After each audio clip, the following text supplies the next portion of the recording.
पीढ़ी दर पीढ़ी हमारे किसान अलग अलग स्पीसीज की अलग अलग वैरायटी इनको सहेज कर रखते गए और उसको विकास करते रहे। किसान की विरासत, धरती के वनस्पति संसाधन, एक अधिकार जिसका दुनिया भर के देश करते हैं सम्मान। आज भारत उन अधिकारों को दे रहा है नए मुकाम, ताकि और बढ़े किसानों की वंशागत किस्मों की पहचान का अभियान।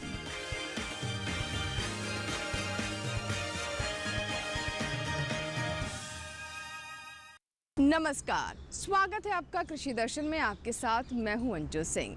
कृषि दर्शन आप किसान भाई बहनों के लिए एक ऐसा कार्यक्रम है जिसके माध्यम से हम आप तक कृषि जगत से संबंधित तमाम नई जानकारियां पहुंचाते हैं। हमेशा की तरह कार्यक्रम में सबसे पहले बात होगी विज्ञान और किसान की, उसके बाद नजर डालेंगे कृषि स्टार्टअप पर और अंत में बात होगी फार्मिंग इंडिया की। तो चलिए शुरुआत करते हैं आज के कृषि दर्शन की। कृषि दर्शन में सबसे पहले नजर विज्ञान और किसान पर।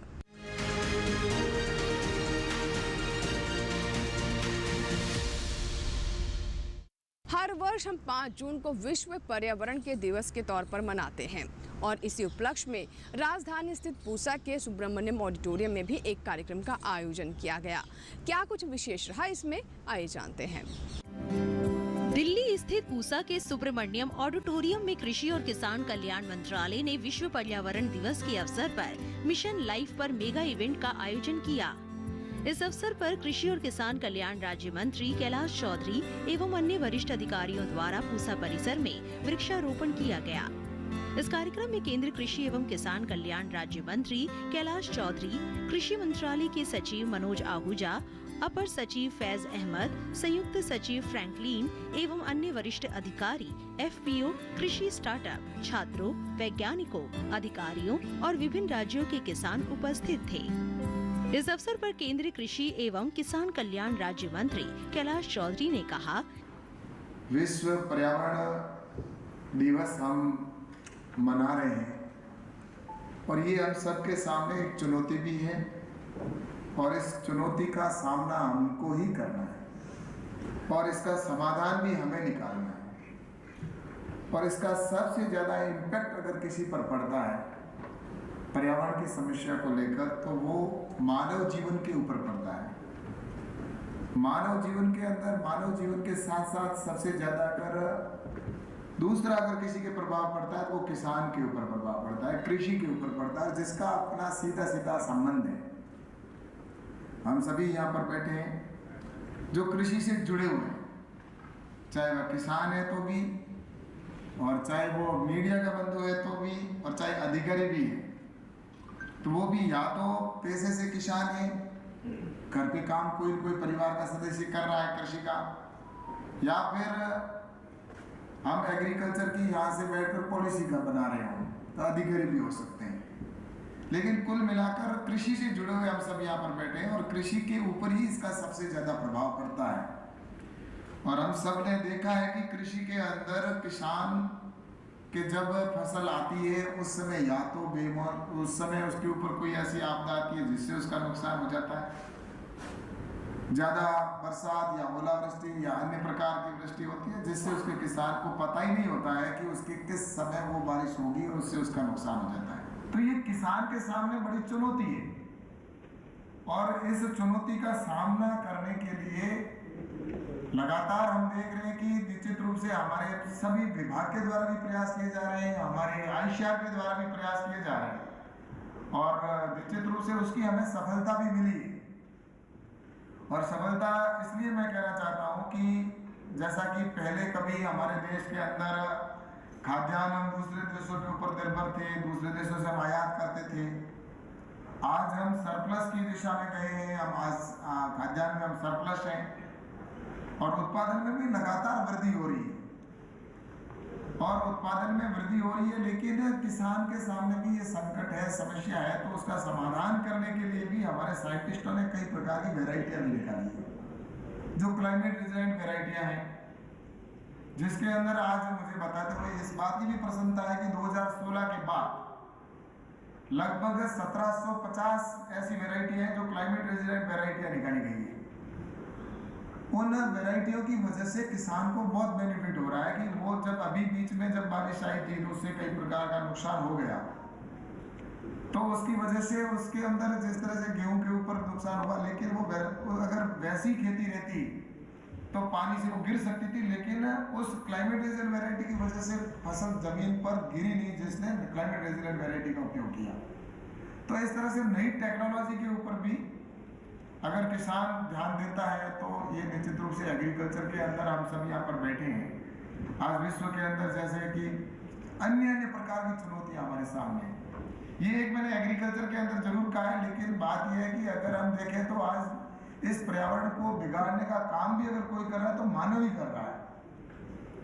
सबसे बड़ा अगर कोई जिम्मेवार है तो मानव है। मानव को सुविधाएं चाहिए और इस सुविधाओं के को ध्यान में रखते हुए अगर देखा जाए तो सुविधा तो प्राप्त कर रहा है, लेकिन वो पॉल्यूशन को खराब भी करता जा रहा है। आज देखें तो हम जिस तरह से ओजोन के अंदर भी छेद हो चुके हैं, उसकी पराबैंगनी किरणें भी हमारी सीधी यहाँ पर पड़ने लगी, उसका भी हमारे ऊपर प्रभाव पड़ रहा है। आज जिस तरह से हम जितना अगर आयुध की बात करें तो दो देशों के बीच में युद्ध चल रहा है कहीं पर भी, तो उस युद्ध से भी पर्यावरण खराब हो रहा है। उसके पोल्यूशन का कहीं के उस देश के अंदर तो है, लेकिन दूसरे देश के ऊपर भी उसका प्रभाव पड़ता है और अंतरिक्ष के अंदर भी उसका प्रभाव पड़ता है। और ऐसे ही जंगल जिस तरह से जलते जा रहे हैं, कई जगह पर जंगल जल जाते हैं तो कई महीनों तक जंगलों में आग लगी रहती है। तो ये सारी चुनौतियां हैं, उन चुनौतियों को लेकर निश्चित रूप से हम पूरा विश्व चिंतित है और इसीलिए विश्व के अंदर ये योग आज पर्यावरण दिवस के रूप में हम मना रहे हैं। और पर्यावरण दिवस मनाने का उद्देश्य भी यही है कि हमें जागरूक भी होना है और अपने जीवन के अंदर भी उसको लागू करना है। और निश्चित रूप से मैं आपसे कहूँगा कि जिस तरह से पर्यावरण की हम बात कर रहे हैं तो कृषि से जुड़े होने के नाते मैं आपसे कहना चाहूँगा कि आज हम अगर चाहें तो कुछ भी कर सकते हैं। मैं जब यहाँ पर, क्योंकि पराली को लोग बहुत जलाते हैं, हमारे यहाँ पर कई किसान हैं जो पराली को जलाकर तुरंत प्रभाव से कि उनको दूसरी खेती करनी होती है, उनके बीच में 15-20 दिन का टाइम होता है, उस टाइम के अंदर उनको खेती वहाँ से फसल काटनी होती है। अब किसान की मजबूरी, उसको दूसरी खेती लेनी है तो उसको क्या करे, या तो काटे और काटने के बाद में या तो उसके पास काटने का भी समय उतना नहीं होता है, इसलिए वो उसको तुरंत जला देता है। ये उसके लिए चुनौती है, लेकिन सरकार की ओर से लगातार प्रयास किए जा रहे हैं और मुझे ये बताते खुशी भी है कि लगभग आज 60-65% पराली को जलाने की घटनाएं कम हुई है। सरकार ने जो मैकेनाइजेशन के माध्यम से मशीनें देने का काम किया या जिस तरह से उनके मल्चिंग या अन्य प्रकार से खेती करने लगे, किसानों को टेक्नोलॉजी देने का काम किया, तो उसकी वजह से वो किसान खेती करने लगा तो उससे भी उसको बेनिफिट हुआ। और कई ऐसे युवा भी स्टार्टअप भी आए हैं, मैं धन्यवाद देता हूँ हमारे स्टार्टअप को भी कि प्रधानमंत्री जी के प्रयासों की वजह से जो एग्रीकल्चर के अंदर स्टार्टअप आए, उन स्टार्टअपों ने ऐसी नई नई टेक्नोलॉजी निकालने का काम किया कि आज वो वेस्ट टू वेल्थ के ऊपर काम कर रहे हैं। वेस्ट टू वेल्थ जो हम कभी पराली को जलाते थे या जलाते जिस तरह से किसान जलाया करते थे, उस पराली से ही आज जैसा कि बाहर में यहाँ पर जब आया तो हमने एक मेरे स्टार्टअप मित्र अभी यहाँ पर बैठे होंगे और उन्होंने एक बार मेरे पास वो मशीन भी लेके आई, हम किस तरह से वेस्ट जो पराली है या जो गोबर है वो उसके गोबर और पराली को मिक्स करके और उसमें से लकड़ी तैयार करनी, और वो लकड़ी के रूप में आज जहाँ शमशान भूमि के अंदर वो वहाँ पर दे रहे हैं, वहाँ पर लोग बहुत उसका उपयोग कर रहे हैं, कई जगह पर करने लगे। इनकी कह रहे हमारे तो जितनी डिमांड है वो डिमांड भी पूरी नहीं कर पा रहे। तो इस तरह से वेस्ट टू वेल्थ का एक बहुत बड़ा हमारे सामने आज की एग्जीबिशन में भी उदाहरण देखा हमने, जैसे पराली का भी हो गया और वो यूज में भी आ गई, और गोबर भी जो लोग डालते हैं दूर बाहर डाल देते हैं उसका भी उपयोग हो गया। इस अवसर पर मंत्रालय के सचिव मनोज आहूजा ने कहा, क्लाइमेट चेंज का जो चुनौतियां आ रही हैं, जो हमारे पास अभी अबंडेंस है, जो हमारी कैपेसिटी, ये डिसीजंस हमने लेनी है, हम किस प्रकार से विकसित होंगे, कौन सा पाथ लेंगे, अगर ये सब को हम मद्देनजर रखें तो दो तरीके से हमें काम करने, एक तो अनुष्ठानिक तरीके से, एक नीतियां हम क्या बनाते हैं, और तीसरी चीज व्यक्तिगत स्तर पे हमारा क्या रोल है। तो लाइफ का जो कंसेप्ट है उसी के अराउंड बिल्टअप है कि इंडिविजुअल लेवल पे, व्यक्तिगत स्तर पे हम क्या कर सकते हैं। कृषि के साथ जुड़ी हुई कई उदाहरण सैमुअल ने बताए, और एक छोटे छोटे उदाहरण जैसे हम अपने स्तर पे एक एग्जांपल है, जैसे हम बैठे होते हैं ऑफिस में तो एसी का तापमान सेट करने में बहुत कम ना करके 25 से 26 पे अगर हम रेगुलेट कर लें तो उससे बिजली काफ़ी बच सकती है। रूम से हम बाहर जाएं तो बिजली ऑफ कर दें। इसी तरह किसान भाई हमारे जो खेतों में काम कर रहे हैं, पानी कितना उनको प्रयोग करना चाहिए उसके अनुसार करें, उसमें वेस्ट नहीं हो। तो इंडिविजुअल लेवल पे हमारा क्या रोल रहेगा उसको हमको समझना, और एक तरह से इसको एक अभियान बनाना, क्योंकि ये केवल पॉलिसी से, केवल स्कीम से चेंज नहीं आएगा। ये हर मनुष्य को अपने आप रियलाइज करना पड़ेगा कि इम्पैक्ट क्या हो रहा है, और हर डिसीजन पे, हर चीज में जो उनके साथ लाइफ के साथ एसोसिएटेड है, घर में हो या ऑफिस में हो या काम में हो, वो क्या कर सकते हैं। तो ये एक तरह से उसको रियलाइज करना, उसको फील करना और उसके अनुसार अपनी एक्शंस करना एक बहुत ज़रूरी है। तो एक बहुत ही बड़ा एक अभियान है और ग्लोबल स्टेज पे हो रहा है, और इस देश सारे भारत की तरफ देख रहे हैं कि हम इसमें लीडरशिप कैसे देंगे। तो ये मुझे सुन के खुशी हुई है कि करीब हमारे विभाग से जुड़े और आईसीआर से जुड़े 50,000 अधिकारियों ने वो प्लेज लाइफ का लिया है, और साथ ही साथ कुछ 5,000 के करीब इवेंट्स ऑर्गेनाइज करे गए हैं जिसमें 5 लाख से ऊपर लोगों ने भाग लिया है, और इससे सचेतनता बढ़ेगी। डेवलपमेंट के लिए जो रणनीति अपना रहे हैं उसमें भी हमारे को सोचने की जरूरत है, क्या ये सस्टेनेबल है कि नहीं। ये बड़ी इंपॉर्टेंट चॉइसेस हैं और ठीक प्रकार से हमें करना पड़ेगा, सोचना पड़ेगा। किसान की आजीविका निर्भर करती है खेती पे, उसकी आय कैसे बढ़े, उसका लाइवलीहुड ठीक रहे, साथ में हम सस्टेनेबिलिटी कैसे डेवलपमेंट ला सकें। तो नेचुरल फार्मिंग के बारे में हम बात करते हैं, integrated pest management, integrated nutrient management, resources जो हमारे एनर्जी के हैं, पानी आप देखेंगे कई जगह पंजाब में कितना जो लेवल होता था ग्राउंड वाटर काफ़ी कम हो गया है। तो ये चीज़ें सस्टेनेबल नहीं है, इसमें हम कैसे चेंज लाएंगे, क्या कर सकते हैं, इस पे हमें विचार करना होगा। तो देखा आपने, हर वर्ष हम 5 जून को विश्व पर्यावरण दिवस के तौर पर मनाते हैं, और साथ ही साथ ये भी कोशिश होती है कि नई पीढ़ी को भी उसकी जिम्मेदारी से अवगत कराया जाए। इसी के साथ यहाँ वक्त एक छोटे से ब्रेक का, कहीं मत जाइएगा, देखते रहें कृषि दर्शन।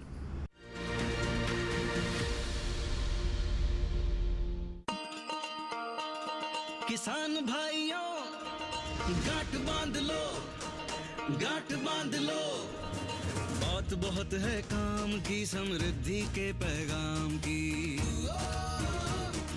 मिट्टी के मिजाज को समझो, मिट्टी के हर राज को समझो, मिट्टी की तुम जांच कराओ, मुफ्त सॉइल हेल्थ कार्ड ले जाओ।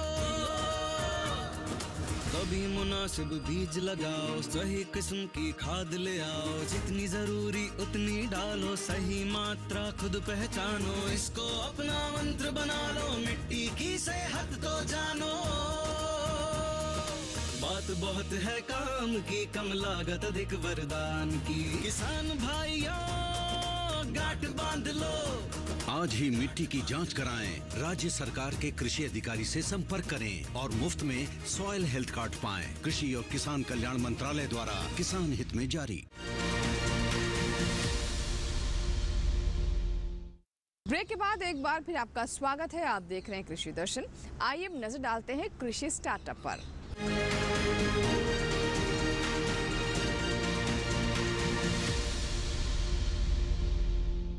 कृषि स्टार्टअप एक ऐसा सेगमेंट है जिसमें हम आप तक उन किसानों की कहानी पहुंचाते हैं जिन्होंने कृषि के क्षेत्र में कुछ नया किया है और अपने आप को सफल बनाने में कामयाब रहे हैं।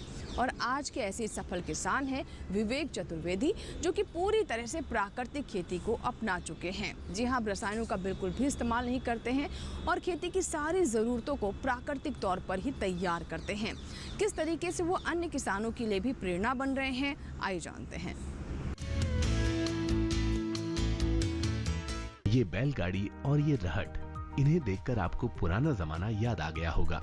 लेकिन जब आप बारीकी से देखेंगे तो यहाँ आपको आधुनिकता और पुरानी परंपराएं एक साथ गुंथी हुई नजर आएंगी। ये विवेक चतुर्वेदी के खेत हैं और ये दोनों मशीनें उनके अद्भुत कृषि मॉडल का हिस्सा हैं। ऐसा मॉडल जो प्राकृतिक खेती के मूल सिद्धांतों से भी 2 कदम आगे है। इनका मॉडल सिर्फ रसायन मुक्त खेती की ही बात नहीं करता, बल्कि प्रदूषण मुक्त खेती को भी अपनाता है। इनके यहाँ बैलों से चलने वाला ट्रैक्टर है जो खेतों की जुताई भी करता है और दूसरे जरूरी काम भी, जबकि रहट फव्वारा सिंचाई पद्धति का हिस्सा है। बस इसमें मोटर की जगह बैल लगे हैं। विवेक को स्थानीय लोग गुड्डा भैया के नाम से जानते हैं। बीकॉम करने के बाद इन्होंने और शहर में अपना बिजनेस जमाया। अच्छी खासी कमाई हो रही थी और जिंदगी शहर की चकाचौंध में गुम थी। गांव पलरा डोडर में विवेक के पास 25 एकड़ जमीन है। कमाल की बात तो ये है कि इनकी पारिवारिक बैकग्राउंड खेती ही नहीं थी। शायद यही वजह रही कि पहले ही साल इन्हें जबरदस्त घाटा हो गया। वो इस बात से परेशान थे, एक दाना जब हजारों दानों को जन्म दे देता है तो फिर खेती में नुकसान क्यों हो रहा है। कारोबारी दिमाग ने जब हिसाब लगाया तो पता चला कि घाटे की वजह बेतहाशा लागत है। खेती के 7 अंग हैं। पहला बीज, दूसरा जुताई, तीसरा बिजाई, चौथा निराई, 5वां खाद, 6ठा सिंचाई, 7वां कटाई और 8वां मड़ाई। ये 8 जगह किसान का पैसा बाहर जाता है। इसको जब मैंने देखना शुरू किया तो मैंने ये सोचा, और इससे तो किसानी कभी भी फायदे में नहीं हो सकती। तो लिहाजा हमने ये सोचना शुरू किया कि अगर हम एक ट्रैक्टर लाते हैं तो 5 साल में वो डेप्रिशिएट होके घट के वो 1/3 दाम 1/4 दाम का रह जाता है। लेकिन एक गाय पालते हैं तो 5 साल में 5 हो जाती हैं। जो उसको खिलाते हैं वो खाद होती है। इस तरह विवेक गाय आधारित प्राकृतिक खेती से जुड़ गए। इनके यहाँ गोबर गैस प्लांट लगा है और सोलर पैनल भी। गोबर गैस से बिजली बन रही है, चूल्हा जल रहा है और खेतों के लिए प्राकृतिक खाद भी मिल रही है। सोलर पैनल से स्प्रिंकलर जुड़ा है जो मुफ्त में सिंचाई कर देता है। धूप न होने पर स्प्रिंकलर चलाने की जिम्मेदारी बैलों पर ही होती है। जीवामृत को इसी स्प्रिंकलर के माध्यम से फसलों तक सिंचाई के साथ पहुंचा दिया जाता है। इसके अलावा भी यहाँ कई ऐसे यंत्र मिल जाएंगे जो या तो हाथ से चलते हैं या फिर बैटरी से। तो कुछ भी हमारा जा नहीं रहा, बाहर से हम कुछ भी ले नहीं रहे। इसी प्रकार से हर अंग पे हमने काम किया। जैसे निराई एक बहुत बड़ा खर्चा है, सिंचाई एक बहुत बड़ा खर्चा है। तो सिंचाई के कुछ साधन हमने बनाए।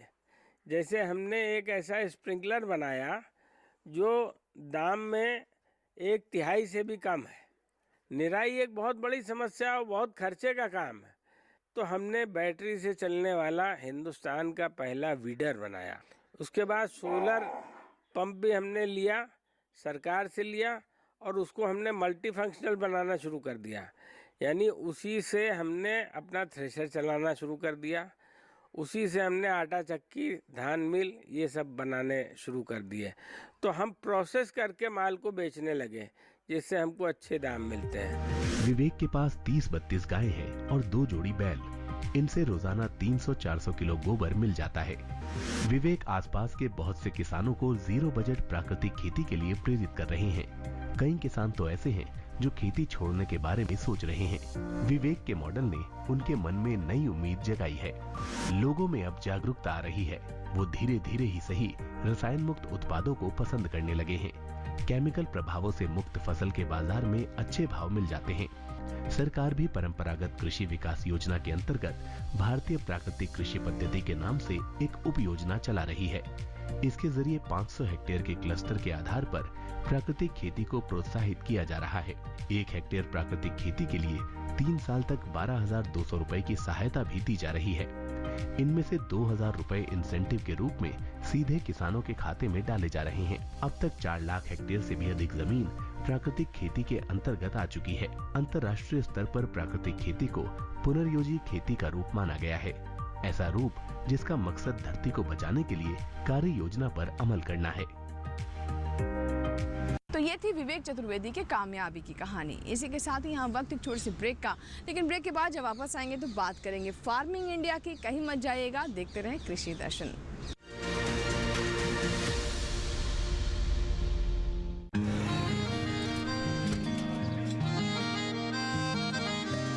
बात है भाई, आजकल तो काफी खुश नजर आ रहे हो। क्यों ना हूँ, अब मैं ऑर्गेनिक खेती जो कर रहा हूँ ये पूरा प्राकृतिक है, ऑर्गेनिक है। इसमें हमारे खेत, हमारी फसल और हमारी जेब सब फायदे में होते हैं और इसमें लागत भी कम है। जी हाँ, आप भी ऑर्गेनिक खाद का प्रयोग करें, अपनी फसल और मिट्टी को तंदुरुस्त बनाएं और आपकी आमदनी में इजाफा करें। अधिक जानकारी के लिए किसान call centre toll free number 1800-180-1551 पर कॉल करें और लॉग ऑन करें kisan.gov.in और farmer.gov.in। कृषि और किसान कल्याण मंत्रालय द्वारा किसान हित में जारी।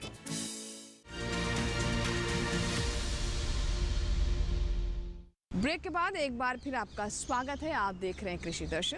आइए अब नजर डालते हैं फार्मिंग इंडिया पर, जिसमें हम सरकार की उन योजनाओं के बारे में आपको विस्तार से जानकारी देते हैं जो कि किसानों के लिए खास तौर पर केंद्रित हैं।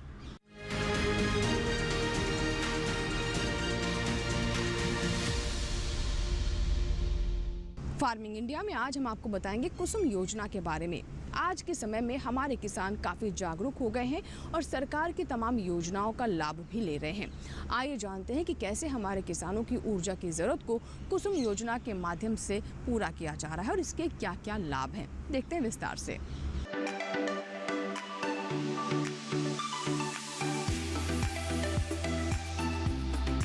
सरकार ने फरवरी 2019 में प्रधानमंत्री किसान ऊर्जा सुरक्षा एवं उत्थान महाअभियान पीएम कुसुम योजना शुरू करने की मंजूरी दी थी। इस योजना का मकसद सौर ऊर्जा क्षमता विकसित करने में किसानों की मदद करना है। इससे किसानों को आय बढ़ने के साथ ही खेती के लिए पानी की जरूरत पूरी होगी। इसके जरिए वर्ष 2022 तक 30.8 गीगावाट बिजली उत्पादन का लक्ष्य रखा गया है। इस योजना के तहत किसानों को सब्सिडी पर सोलर पैनल मिलते हैं, जिससे वे बिजली बना सकते हैं। जरूरत भर बिजली का इस्तेमाल करके वे बाकी को बेचकर अतिरिक्त आय भी हासिल कर सकते हैं। इस योजना में 20 लाख किसानों को सोलर पंप बनाने में मदद की जाएगी। 15 लाख किसानों को ग्रिड से जुड़े सोलर पंप लगाने के लिए धन मुहैया कराया जाएगा। इस योजना पर सरकार ने 34,422 करोड़ रुपए खर्च करने का ऐलान किया है। पीएम कुसुम योजना के 3 घटक हैं। पहला, विकेंद्रित ग्रिड से जुड़ी 10,000 मेगावाट की क्षमता के सोलर पावर प्लांट स्थापित करना, जिसमें हर प्लांट की क्षमता 2 मेगावाट तक की होगी। दूसरा घटक 20 लाख सौर ऊर्जा चालित कृषि पंपों की स्थापना। 15 लाख किसानों के सिंचाई पंप को सोलर पंप से जोड़ना। इस योजना के जरिए बिजली और डीजल से चलने वाले सिंचाई पंप को सोलर एनर्जी से चलने वाले पंप में बदला जाएगा। सोलर पैनल से मिलने वाली बिजली का इस्तेमाल किसान पहले अपने सिंचाई के काम में करेंगे। उसके अलावा जो अतिरिक्त बिजली बचेगी उसे विद्युत बिजली वितरण कंपनी को बेचकर किसान 25 साल तक आमदनी कमा सकते हैं और प्रदूषण भी कम होगा। सोलर पैनल 25 साल तक चलेगा और इसका रखरखाव भी आसान है। इससे किसानों को हर साल 1 एकड़ पर 60,000 रुपए से 1 लाख रुपए तक की आमदनी अगले 25 साल तक हो सकती है। किसानों को अपने में सोलर पैनल स्थापित करने के लिए केवल 10% रकम का भुगतान करना होता है। केंद्र और राज्य सरकार किसानों को बैंक खाते में 60% की सब्सिडी देती है। केंद्र और राज्य की ओर से बराबर का योगदान देने का प्रावधान है और बैंक की ओर से 30% लोन का भी प्रावधान है। इस लोन को किसान अपने होने वाली आमदनी से भी आसानी से भर सकते हैं। किसानों को इस योजना का लाभ उठाने के लिए सरकारी वेबसाइट https://mnre.gov.in पर जाकर रजिस्ट्रेशन कराना होगा। इसके अलावा आधार कार्ड, प्रॉपर्टी के दस्तावेज और बैंक खाते की जानकारी भी देनी होगी।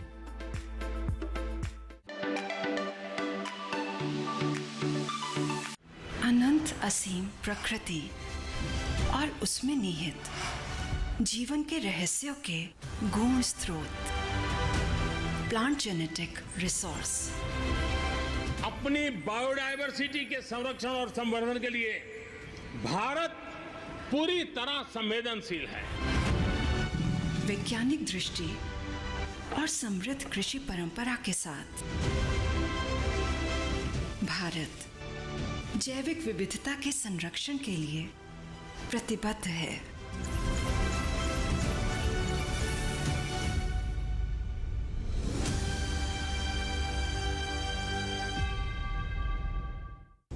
ये था हमारा आज का कृषि दर्शन। आशा करते हैं आज जो जानकारियां हमने आप तक पहुंचाई हैं उससे हमारे किसानों को ज़रूर लाभ हो रहा होगा।